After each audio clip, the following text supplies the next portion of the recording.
जय हिंद प्यारे बच्चों। आज हम लोग पढ़ने वाले हैं अवतल दर्पण। ये क्लास 10 के बच्चों को बहुत परेशान करता है। जब प्रतिबिंब फोकस पर होगा तो प्रतिबिंब कहाँ बनेगा, जब वस्तु अनंत पर होगा तो प्रतिबिंब कहाँ बनेगा। बच्चों हमेशा इसमें कंफ्यूज हो जाते हैं, लेकिन टेंशन नहीं लेना है। आज के बाद से सारे टेंशन खत्म होने वाला है। ध्यान दीजिए, अवतल दर्पण ये क्या होता है? गोलीय दर्पण का भाग होता है।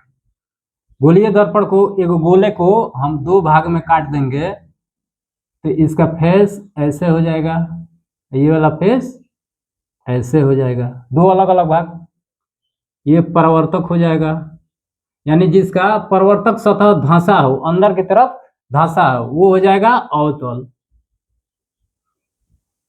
और जिसका परावर्तक बाहर की तरफ हो, बाहर की तरफ हो, वो हो जाएगा उत्तल।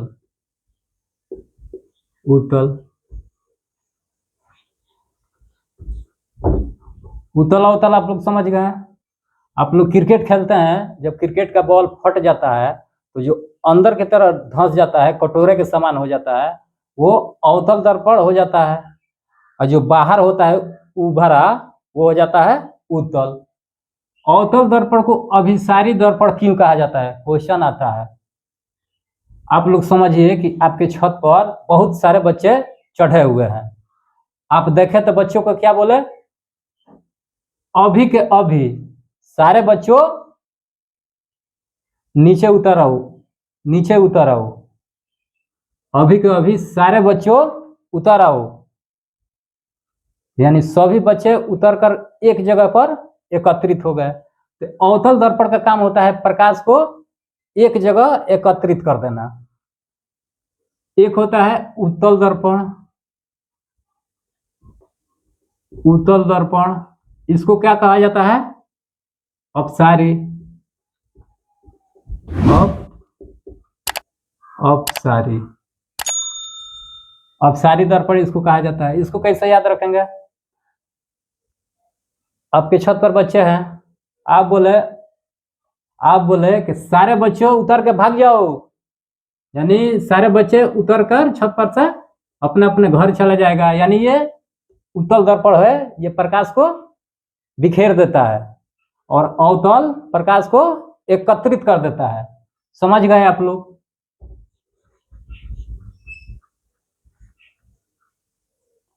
ये हो गया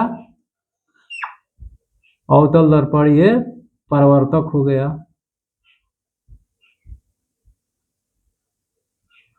ये दर्पण के पूरे दूरी को क्या कहते हैं? द्वारा कहते हैं। यहाँ अनंत से प्रकाश आएगा, ये मध्य दर्पण के मध्य बिंदु को पी कहा जाता है। पी यानी पोल, ध्रुव हो गया। यहां पर हो जाएगा एफ। एफ को क्या कहा जाता है बच्चों? मुख्य फोकस या फोकस। एफ को कहा जाता है फोकस। यहां हो जाएगा सी। सी को क्या कहा जाता है?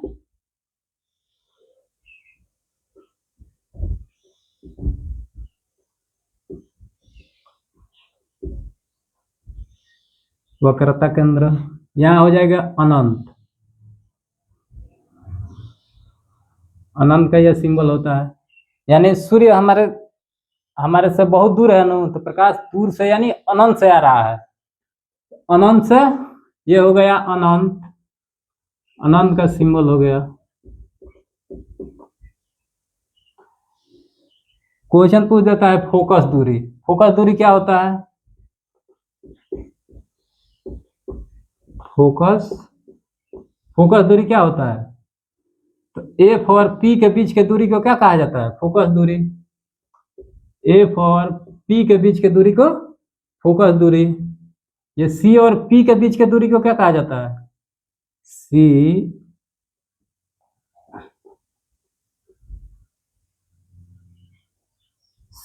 और पी के बीच के दूरी को क्या कहा जाता है? वक्रता त्रिज्या।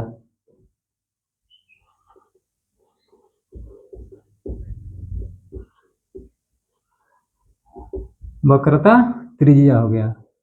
एक और क्वेश्चन पूछता है, ये सी और पी के बीच के दूरी को जब आगे बढ़ा दिया जाता है आगे की तरफ, तो इसको कहा जाता है प्रधान अक्ष।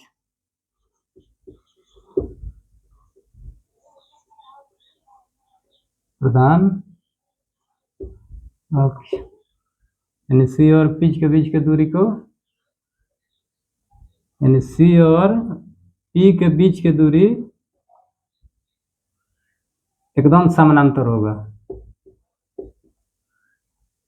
समानांतर आगे बढ़ा दिया जाता है तो हो जाता है प्रधान अक्ष। ये अनंत हो गया। अब इससे क्वेश्चन पूछता है कि जब वस्तु अनंत पर होगा तो प्रतिबिंब कहाँ बनेगा। जब वस्तु अनंत और वक्रता केंद्र के बीच में होगा तो प्रतिबिंब कहाँ बनेगा, इस तरह से क्वेश्चन पूछता है। तो इसमें वस्तु का स्थिति 6 जगह पर होती है। जब वस्तु अनंत पर होगा, जब वस्तु अनंत और फोकस के बीच में होगा। इसको कैसे हम लोग देखते हैं, तो पहल का वस्तु तो अनंत पर होगा, यानी 1 नंबर हो जाएगा ये अनंत पर। 2 नंबर हो जाएगा अनंत और वक्रता केंद्र के बीच में, यानी यहाँ बनेगा। तीसरा का वस्तु अगर वक्रता केंद्र पर होगी। चौथा वस्तु सी और एफ के बीच में होगा, ये 4 नंबर हो गया। 5 नंबर स्थिति होगी ये फोकस पर होगी।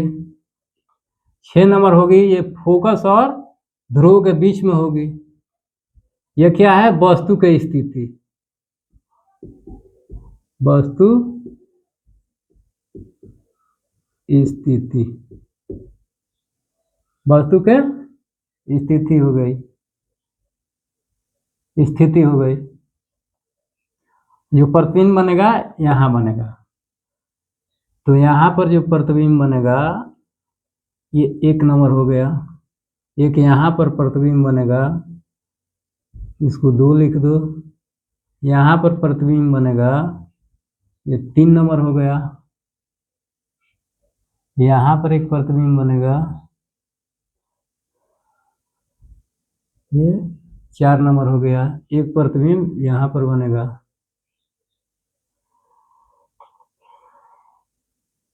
ये 5 होगा। और एक प्रतिबिंब यहाँ पर बनता है, ये 6 हो गया। अब देखो बच्चों, अगर क्वेश्चन पूछ दे कि अगर अवतल दर्पण में वस्तु अनंत पर है तो प्रतिबिंब कहाँ बनेगा, अनंत यानी 1 नंबर पर है। ये स्थिति हो गई किसका, प्रतिबिंब का। ये प्रतिबिंब का। तो जब वस्तु ये वाला वस्तु है, वस्तु 1 पर होगा तो प्रतिबिंब कहाँ बनेगा। अब यहाँ देखो 1 कहाँ है, 1 ये दे। तो जब वस्तु अनंत पर होगा तो प्रतिबिंब बनेगा फोकस पर। अगर क्वेश्चन आ जाए कि बच्चों अवतल दर्पण में अनंत और वक्रता केंद्र के बीच में वस्तु रख दिया जाए तो प्रतिबिंब कहाँ बनेगा, यानी ये 2 नंबर। अब देखो ये 2 नंबर कहाँ है, 2 नंबर ये है, यानी वक्रता केंद्र और फोकस के बीच में है। तो प्रतिबिंब कहाँ बनेगा, वक्रता केंद्र और फोकस के बीच। समझ में आ रहा है ना, इससे एकदम आसान हो जाएगा। जब क्वेश्चन पूछ दे फोकस और ध्रुव के बीच में अगर वस्तु को रख दिया जाए तो प्रतिबिंब कहाँ बनेगा, इधर तो प्रतिबिंब नहीं बन रहा है, ये हो गया 6 नंबर। और प्रतिबिंब का स्थिति देखना है 6 नंबर कहाँ है, तो 6 नंबर ये है दर्पण के पीछे। तो जब क्वेश्चन आ जाए जब अवतल दर्पण में वस्तु फोकस दूरी और ध्रुव के बीच में वस्तु की स्थिति होगी तो प्रतिबिंब कहाँ बनेगा, तो ये दर्पण के पीछे बनेगा, दर्पण के पीछे बनेगा, दर्पण के पीछे ये बन रहा है। कैसे बनेगा? सीधा बनेगा, सीधा बनेगा। वस्तु से या तो वस्तु के बराबर बनेगा या वस्तु के से थोड़ा बड़ा बनेगा, बड़ा बनेगा। ये वाला आप लोग समझ गए ना। अब देखिए, अब इसमें पूछ देगा अवतल दर्पण में सबसे छोटा प्रतिबिंब कहाँ बनता है। तो अब देखिए ये बढ़ते क्रम में है ना, तो इसमें देखिए सबसे छोटा प्रतिबिंब कहाँ है, तो 1 नंबर पर, यानी सबसे छोटा कहाँ बनेगा, फोकस पर। और पूछ देगा सबसे बड़ा प्रतिबिंब कहाँ बनता है, तो ये प्रतिबिंब के स्थिति में सबसे बड़ा कहाँ है, ये है, यानी अनंत पर वस्तु का प्रतिबिंब सबसे बड़ा होता है। ये दर्पण के पीछे है, ये इससे छोटा होता है। ये समझ गए? कमेंट बॉक्स में आंसर देना कि अगर वस्तु वक्रता केंद्र और फोकस के बीच में है, वक्रता केंद्र और फोकस के बीच वस्तु है, प्रतिबिंब कहाँ बनेगा। इसका आंसर कमेंट बॉक्स में देना। और एक और क्वेश्चन आता है कि ये वाला प्रतिबिंब कैसा होगा, वास्तविक होगा, सीधा होगा, काल्पनिक होगा या उल्टा होगा। इसे पर्दे पर लिया जा सकता है या नहीं लिया जा सकता है। ये भी एकदम आसान चीज है, इसको समझते हैं। पहले इसको मिटा दे।